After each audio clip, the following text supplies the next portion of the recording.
Hello everyone, this is Dr. Using Dev, and welcome back to FNaF Explored. In this episode, we're going to be learning about the AIs of FNaF 1, and how it all works, and probably a bit more too.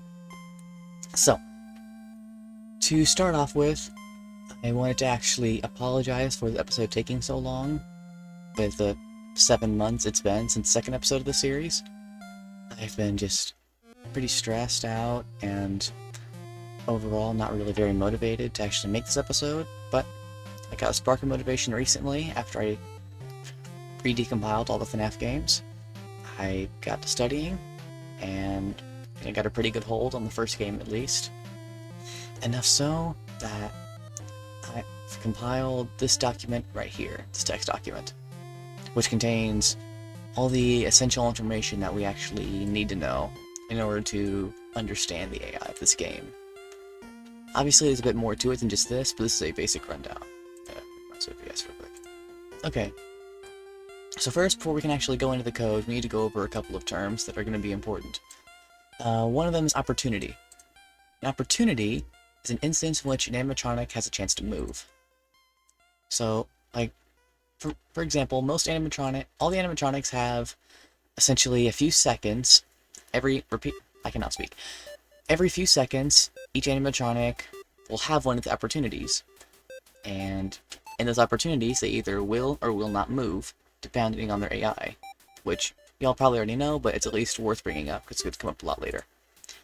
This next one's a bit more obscure, but if any Fusion programmers watching this, they'll know what it is, probably. An alterable value. An alterable value is a value that each object in a Clifton Fusion application has, and I really cannot word today. A value that each object has that can determine. I did not type my notes correctly. Wow. This happens when you don't properly proofread.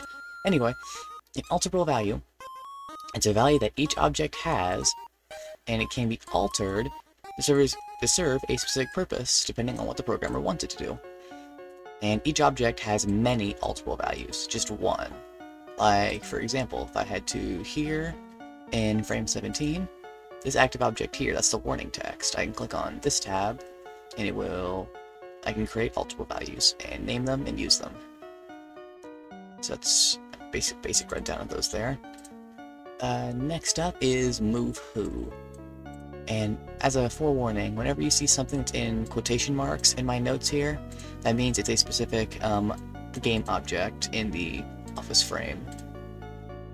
So our first one is going to be move who. Move who is a counter that keeps track of who's moving at a particular opportunity. However, it's only for Bonnie or Chica. Essentially, when either one of these moves, it'll set move who to either 1 or 2 to keep track of which one of them is moving at that particular instance. Bonnie is just the blue box, or blue tile, I guess tile's a better word, that keeps track of where Bonnie is on the map. It's that simple, but it comes up a lot later. And same with Chica, just a box that keeps track of where they are on the map. And Fox Progress is also this one pretty important. It's a counter that keeps track of the current phase of Foxy's in. There are 5 that we'll go in depth about later. Viewing, another pretty important one. This is a counter that keeps track of whether or not the cameras are up, for one, and what camera you should be looking at once you flip up the cameras. That's also important too, because it keeps track of all the different camera states with all the animatronics and positions and all that. Powered left is one of 2 powered counters.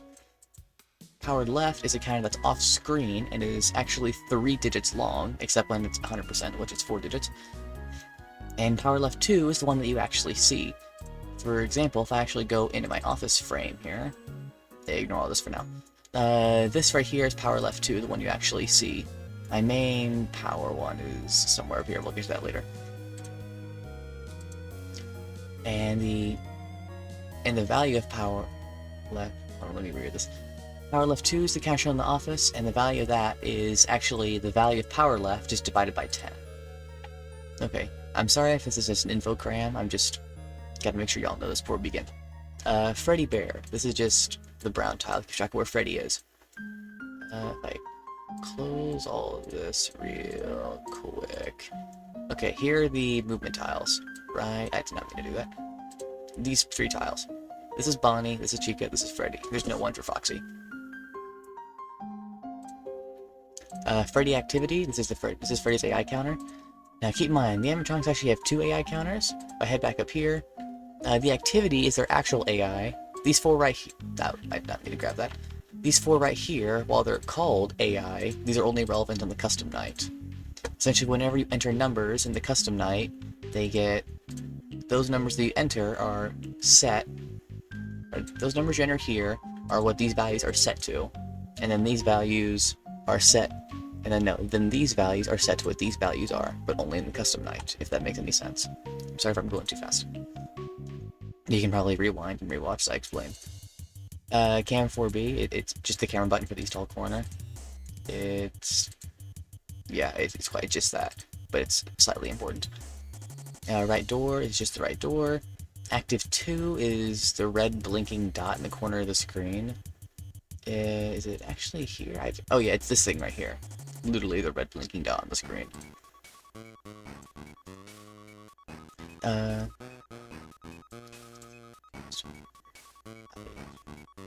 made a blunder here. I think it's supposed to be viewing not equal 0. Okay, just ignore my blunders. I'm just now actually seeing all this again. Yellow Bear. You probably already know this, but this is just Golden Freddy's sprite. This right here, it's called Yellow Bear. It is active. That's because it's the static. Yeah, it is. U is just the red marker that shows what camera you're on. This thing right here, that starts off screen. Whenever you look at a camera, it'll teleport to that camera. And Creepy N is just the frame where the Golden Freddy jump scare is, aka this. It's just this, nothing else. Okay. So if we're talking about AI, the first we have to actually start with is Bonnie, because Bonnie and Chica have the simplest overall AI. So for Bonnie, he gets one of his opportunities every 4.97 seconds. And I also included at the end of these a line of the source of that. So I can actually directly just go to line 188 and I can just directly see the code. Here it is, line 88. Or 188. Every 4.97 seconds. The game picks a random number. Whenever you see a random 20, which you see a lot in the code, that means the game picks a random number in between 0 and 1 minus the number in the box, because fusion starts at 0. So in this instance, it would be a random number in between 0 and 19. Oh, plus 1. Don't forget the plus 1. And it measures if this value is less than or equal to your AI. And if it is, then they move. This is the stuff we need to look at down here. So when move who is equals 1, and Bonnie's overlapping a certain camera, in this case the show stage, it's set. That's either 1 or 2 to reflect on the different possibilities here. Either head to this camera or this camera. In this case, I believe it's the dining area or backstage, but I could be wrong on that. I really should have taken better notes. Anyway, and Bonnie has more direct movements, at least in comparison to Chica, whose movements are more sporadic and all over the place. His are at least slightly more narrowed down. With Chica, they get the opportunity for 4.98 seconds, hence by this line right here on 189. And let's move to 2. And they have the same mechanic as Bonnie, where alto value A is either 1 or 2, except on the show stage. Because whenever Chica's on the show stage, they just are guaranteed to go to the dining area. There's no anything else about it. And they also have more varied room movements, so they can head from like one part of the map just to the other. It's much more sporadic, which is why you often see Chica less often at your door than Bonnie most of the time. But their movements more all over the place. Foxy, he is a bit different. Okay, let me just exit out of this. Okay. So first off, he gets 1 every 5.01 seconds, as evidenced by line 191, aka this one right here. We're just going to break this down into pieces. This right here, I believe, just checks to make sure that the cameras are up or not up. I think, anyway. it's a bit hard to fully explain. And also make sure, it's also for him to move, Fox progress has to be less than 3. We'll explain what all that means in a minute. This is just the AI equation again. This is also value n of Chica is 0 for this to work. I'll be honest, I don't know fully what this checks for. It has to do with the test counter, but I don't fully understand. And whenever this succeeds, it adds 1 to the Fox progress counter. And we're going to do a quick breakdown of what all this means. So when Fox progress is 0, there's no progress. Foxy's still in his curtain. When it's 1, that's Foxy stage 1, meaning he's peeking out of the curtain. I can actually probably just get all the sprites here to directly just show you. Yeah, so this is our Foxy stage 1 that we've probably already seen. And stage 2, after he sees another movement opportunity, is when he's leaning out of the curtain. That is this motion right here. Then, stage 3 is he's running out of Pirate's Cove, aka this motion right here. This is stage 3, and then for 4 and 5, none of this actually depends on whether or not Foxy succeeds in a movement opportunity. Foxy running down the hall here, for instance, which you only see if you actually check that camera. If you do check that camera, that initiates stage 4, which is him running down the West Hall. And when Foxy reaches stage 5, that's his jump scare, which you can get to stage 5 in two possible ways. One of them is if algebra value f of the Chica tile, aka the yellow tile you saw earlier, is greater than 100. Essentially, this is the value that drains when you see Fox running down the hallway, which I think it's just over a second, I believe, to react. Or when... yeah, okay, so yeah, this is seconds. Whenever you see values like this, usually in Fusion it's seconds. So, well, most of the time anyway. Anyway, if this becomes greater than 100, or around just about a second and a half has passed, then jump scare. That happens when you check the hallway and see him run. Or when algebra value g is greater than 1500, or around 15-ish seconds. That's line 317, 320. Scroll down. Yeah, here's 317 right here. And Fox progress is 4, and the power down is that. I think that, yeah, that's a 65. So when the power isn't out, then yeah. And this is 20, this is the other operator. Yeah, all 5. You're dead, buddy. And however, if you're not dead, you instead actually close the door, like you should, then Foxy will drain a certain amount of power determined by the following expression. Now this may look a bit complicated, but it's actually a bit simple. Or rather simple. I need to get 324 for the actual equation, which is... that's not what I wanted to do. This is the actual equation itself. So the amount of power Foxy should drain is 10 plus algebra value p of Chica times 50. Keep in mind, though, that it's draining from power left, which is 3 digits. So, in reality, it would be this divided by 10 would be what you would see drained from your power, which, as we all know, increases as it goes up. Starting at, like, just around 1%, if not, like, a bit less, it's pretty inconsistent. And then getting more and more and more as the night goes on. Anyway, okay, for Freddy, he's a bit more complicated. Actually, wait, I can probably just show you all this in-game, but I'll do that when I'm done explaining. Okay, so with Freddy, he gets his every 3.02 seconds. However, his is a bit complicated, so instead of trying to explain all of this right now, I'm just going to visually explain these first couple, so you get a better idea. So, I've tediously spent all the time building a FNaF debug menu, which you are about to see in action.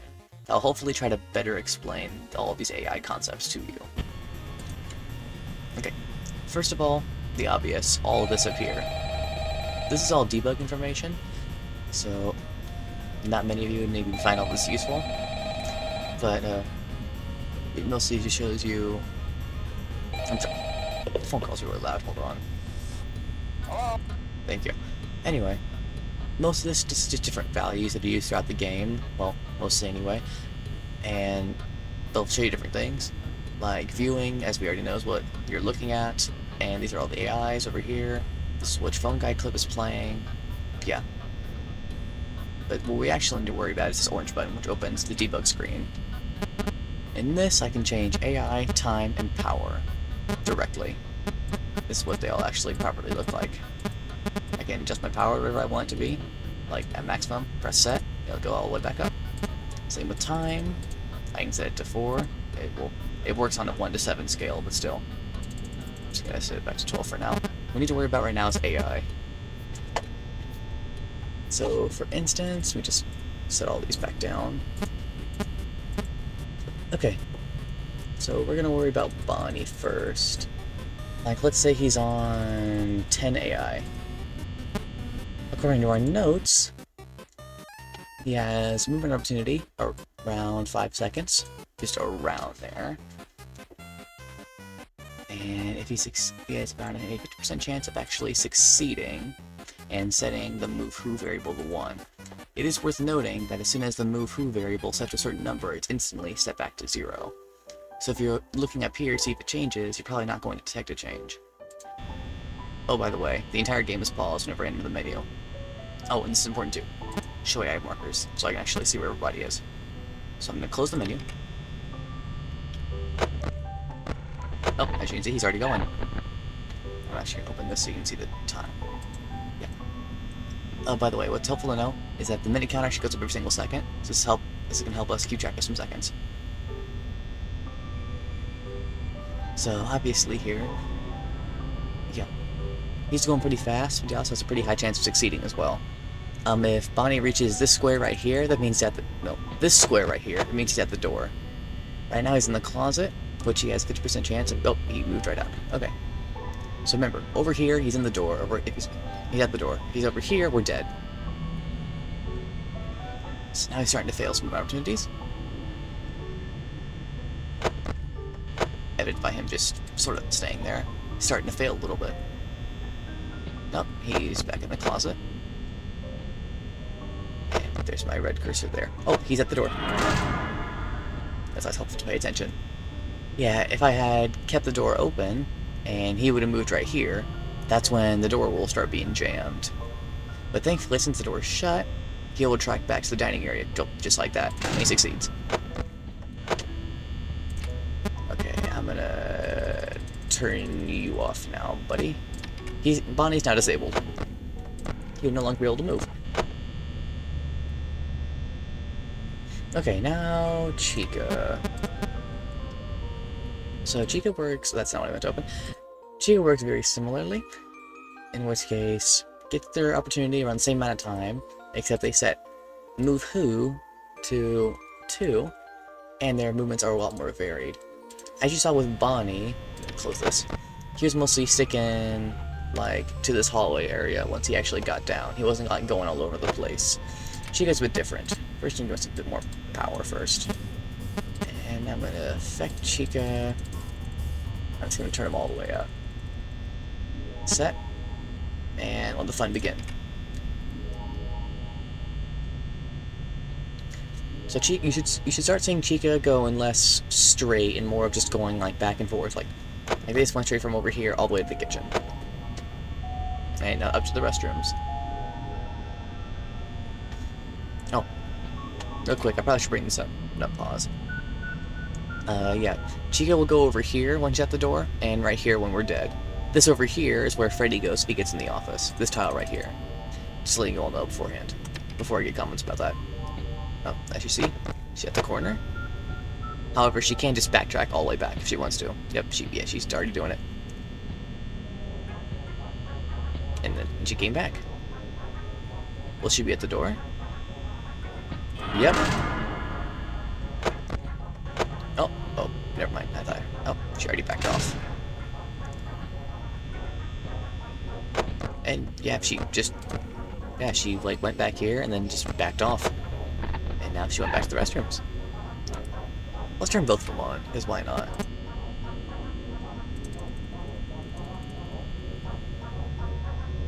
Alright, turn you all the way on. As you can see, their activity meter goes up to represent their actual AI. So we're gonna have both of them on, because we're really bored.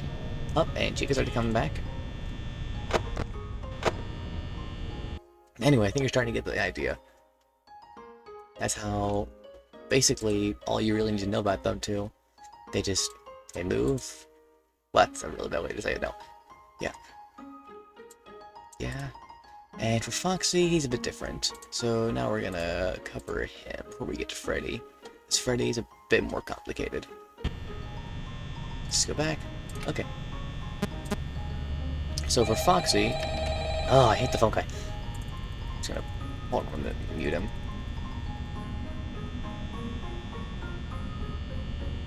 Wow, that actually worked. Okay. Anyway. So for Foxy... Turn him up. We're gonna say all the way just to make our lives easier. And set. Yeah. You don't actually have to look just at Foxy's camera installed. It can be any camera, thankfully. So yeah. Obviously, he's not doing anything. However, if I just put it down and start counting, 1, 2, 3, 4, 5. Wait. Oh, hold on, we can literally check the Foxy progress meter. Yeah, now it's going up already. Got Foxy on a cooldown. Yeah, but now that I'm on the camera, see, he's gonna be stalled. Put it down. 1, 2, 3, 4, 5. And then wait a little bit. It's random. Yeah, if you're wondering why it's not going immediately, because Foxy, whenever you check the cameras, will go on a cooldown for his next opportunity, or at least until he succeeds. It can range from a second to around 16 seconds. Whenever I look, it resets. But if I just say, stop looking for a little bit and let it get to 3, just like that, and then, yeah, it's gonna get to 15 pretty soon. However, it'll go to 4. It'll go to there. There to 4. Obviously, it reset to 1. As we already established, 1 is just that. Foxy will never go fully back into the curtain. It'll either reset to 1 or 2 in phase. And I'm just gonna give myself some power back. Much better. Oh, wrong button. Also gonna reset time too. Screw it. Okay. So it's a pretty basic overview on how he works. Obviously, the whole, like, It's Me poster is a bit more complex. That has to do with the random for pit counter over here. If you want to know more, like, go into the real specifics of how all this works, I recommend going on the r/technical FNaF subreddit. They do a lot of fantastic work over there, and really help with data miners. Oh, he's already running again. Okay. I'm just gonna shut the door when that happens. Yeah, Foxy shouldn't be able to hit the door when I'm in the debugger, at least I think. Because most of the game is paused. Anyway.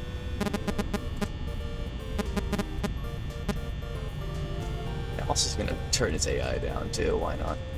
Doesn't really affect the last 2 phases anyway. Oh. I couldn't tell if that was due to the debugger or not. Anyway. So yeah, now he's all the way back down to 0. He's not gonna do anything. Reset time, get my power back. Bam. There we go. Okay, but for Freddy, he's a bit different.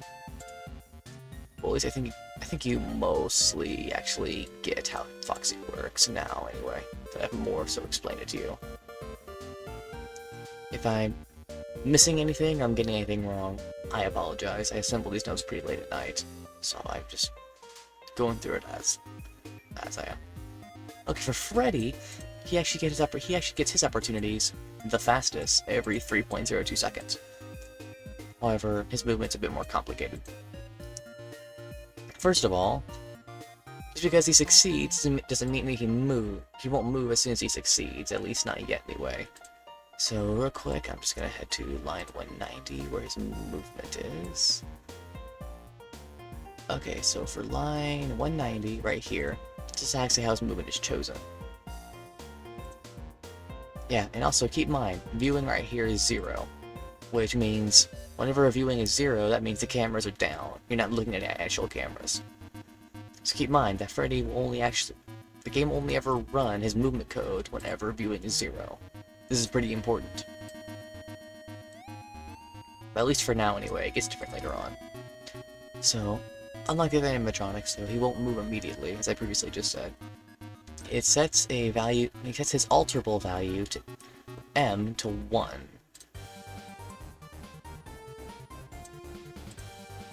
And what the game does with that is on line 397. Wow, that's pretty far away. A lot of lines of code in this game. Okay, right here. This is what's important. So Freddy starts a kind of countdown of sorts, even though it's actually a count up. We just call it a countdown. Anyway. So, what this is doing here, so this has ultimate value 1, or ultimate value M equals 1. This means that this is running on every single frame after it equals 1. So for every frame that ultimate value M of Freddy Bear is 1, it will add 1 to the N ultimate value. The value after it. It will continuously add 1 for every frame that this equals 1. So, this will only end this next line here.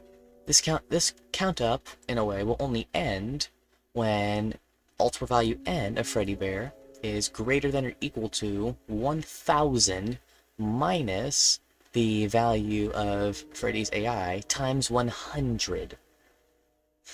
This is pretty complicated, but it works out to be like a few seconds most of the time if his AI is pretty low. However, his AI is higher than, I think, 9, if I recall. The countdown will actually just start at 0, so he will move instantly. So, yeah. But keep in mind, this will also only actually take his movement when the camera is down. So he can only actually make his separate thing for movement when the cameras are down. And once his countdown finishes, he'll wait for you to put down the camera, and then he'll move. Yeah. You can't really stop it, he just does. Well, exactly, he has a countdown just beyond me, it's really wacky, I'm not really going to go into it anyway. So Freddy, unlike every other animatronic besides Foxy, has a set movement pattern. Essentially, there's no variation in where he will go. He'll always go the exact same route. If I bring up the map here, minimize this. He starts up here in the show stage, then he goes to the dining area, then the restrooms, then to the kitchen, then to the East Hall, and then the East Hall corner, and then your office. He never actually changes. It's always that route every single time. Anyway. So. Yeah, that's when he moves. Okay, yeah, fixed movement. Yeah, for Freddy to actually attack, when he gets down to cam 4B, he behaves a lot differently than how he regularly behaves. How it works here is that he needs to be overlapping cam B, which means that his tab has to be literally overlapping the button. And, okay. And that viewing has to be over 0, which means that you have to be looking at the cameras for Freddy to move now. Once you actually get to hit this camera, he no longer moves when the cameras are down when he gets to here. He'll only move when they're up. However, you have to be looking at a camera that's different than his, which in this case is viewing 42, which is that exact camera state that he's on. So he has to be at that camera. He has to, well, succeed in movement opportunity. Don't forget about that. And then viewing has to be over 0, but different than 42, meaning you have to be looking at the cameras, but not his camera. And then ultimate value A of right door needs to be 1. Which, hold on, what line is all this on? Line 394. Hold on, let me go back and look at this. Wow, I am a really bad typer. It needs to equal 0, that's what I thought. I'm sorry for my really bad notes. I wrote these really late. Anyway. So alter value A of right door needs to be 0, which means the door needs to be opened. And alter value G of active 2, which is the red blinking dot, needs to be less than 1. I'm not entirely sure what this is about right now, but it has something to do with the AIs. Okay. So, when this actually succeeds, then he'll move to the Freddy got in space, which is the space right here. Freddy got in. And once he gets there, well, you can't ever get him out. You're basically screwed. However, I didn't actually write down what his percentages for jump scaring you. Wow, I am not a good note taker. Anyway, hold on. I can just head over to the animation part of here, and then look. Okay, right here. So for Freddy to actually do his jump scare, well, first he has to be overlapping Freddy got in. That's the important part. Your cameras have to be down. He only jump scares you when your cameras are down. And your power has to not be off for him to perform this jump scare anyway. And Fox progress has to be less than 5. So essentially, Foxy cannot currently be jump scaring you if Freddy's about to jump scare you. And then this is ran every single second. It checks for all these conditions. And then this is when the game picks a random number in between 0 and 3. So a quarter chance every single second. Yeah. And when that chance exceeds, bam, jump scare, dead, loser, you get nothing. Okay, I shouldn't say that anyway. So yeah, it's not actually a guaranteed jump scare, it's just whenever line of code 406 actually meets the condition. Which now that we've covered that, I can show you it in action. We stopped at the boring part, let's get to the exciting part. Okay. AI, we're gonna get him up there. Phone, shut up. Fun fact, you can actually press the mute call button even when it's invisible. So learn something new every day. Show AI markers and set his AI to this. However, you will say though, you might already know what the problem is, but just give it a few minutes. Or a second, I should say. Yeah, you realize that Freddy currently is not actually moving. And that's because, to move off the stage, both Bonnie and Chica have to also be off the stage for him to move. So, real quick, I don't know why I keep looking that for him. No, don't do that. So real quick, I'm just gonna set both of these, for example, to 10 to get them off the stage. As soon as they get off, I'm gonna disable them. First of all, reset time.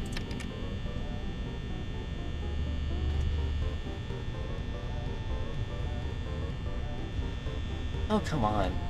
Oh. Okay, Bond's off the stage. Okay, both off.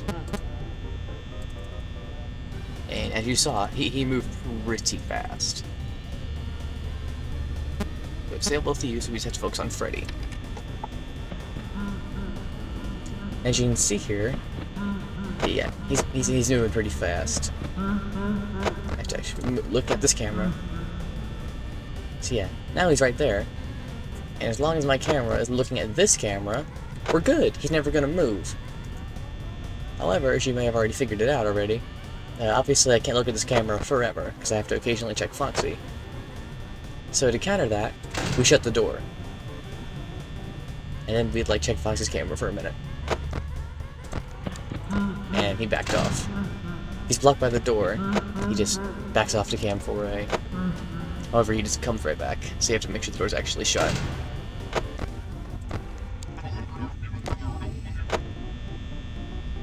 He didn't do anything that time. Bam, get blocked, loser.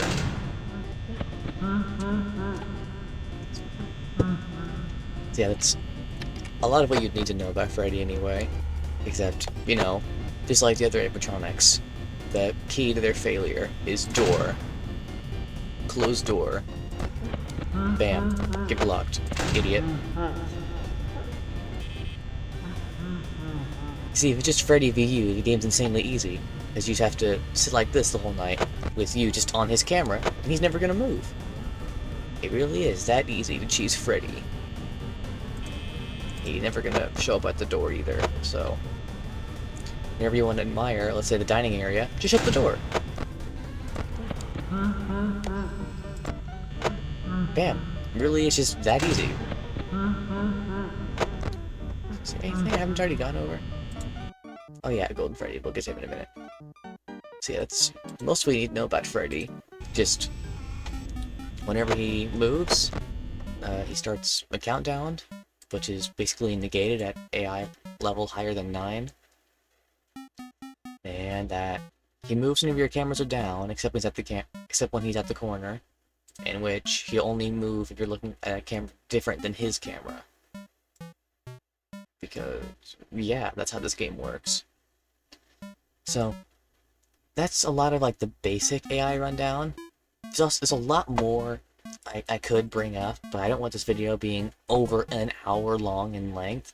So, for some final wrap-ups, I'm gonna cover Golden Freddy, and maybe some other stuff, but that'll be mostly it. So anyway, on to Golden Freddy. He's actually pretty simple.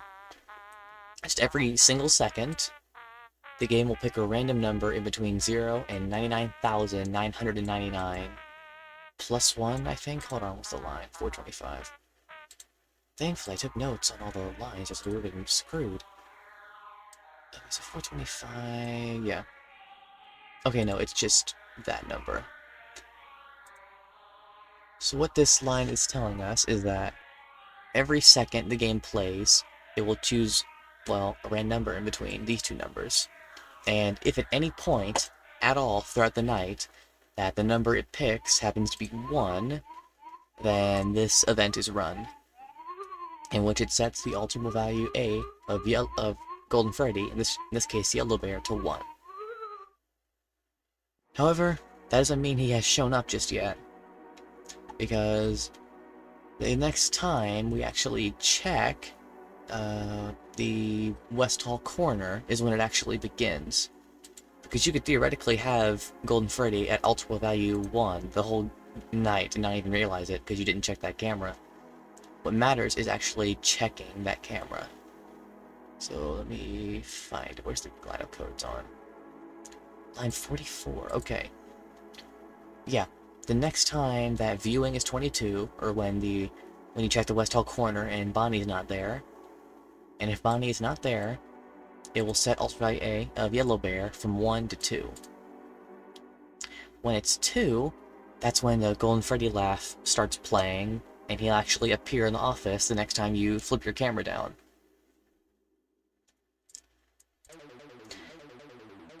And Golden Freddy will actually stay in your office for a little bit. If you want to get technical, for every frame that he's actually visible, it will add 1 to ultimate value B of Yellow Bear, as said in line 421. Yeah, as long as he's here, it will continuously add 1 until it gets over 300. Once this value goes over 300, then you go to the Golden Freddy jump scare. If you want to know about how long this would be, this is about 5 seconds. So whenever you see Golden Freddy, you have around 5 seconds to react to flip up your camera. Or for someone else to jump scare you, actually. Because a neat fact is that if someone else jump scares you, it actually causes Golden Freddy to disappear. In the rare circumstance, that would happen. So that's fun. So, yeah. And as for the debug menu, I didn't actually put Golden Freddy in the debug menu. I didn't really know how. I didn't have a lot of time. So, as for all of this, I might eventually release this to the public. I just need to probably do some more edits to the game code to make sure it's fully ready to go. Then I might release this sometime, but I can't really say for sure right now. But, I mean, with that, I mean, this is basically everything you need to know about the AIs. So, hope you all have a nice day, and I'll see you all in the next episode of the series. Bye-bye.